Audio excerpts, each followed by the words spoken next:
আসসালামু আলাইকুম। জানুয়ারি মাসের 3 তারিখে আমার খামারে নাটোর এবং গাজীপুর থেকে বেশ কিছু গাছের চারা এনেছিলাম।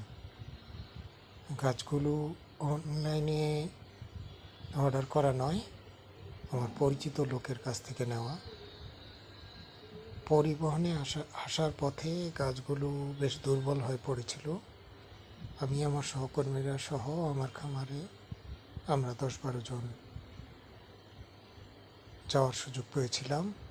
মেহমানদের বিদায় দিয়ে আমি এই গাছগুলো আরও 2 দিন থেকে যত্ন করে লাগিয়ে দিয়ে আসার পর থেকে আর আমার দেখার সুযোগ হয়নি।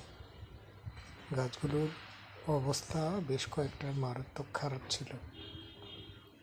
কিছু কিছু গাছের পাতা মরে গিয়েছে।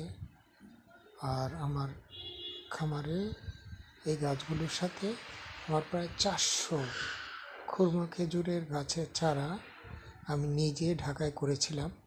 সেগুলি আমি খামারে নিয়ে যাই রোপণ করতে, এবং যত্ন করতে নিজে পারি না বলে আমার খামারের দীর্ঘদিনের সঙ্গী আমার খামারের ম্যানেজার দুলাল মিয়াকে অনুরোধ করেছিলাম যে খুরমা খেজুরের গাছগুলিকে যেন সে একটু নিয়মিত পানি দেয় এবং যত্ন করে।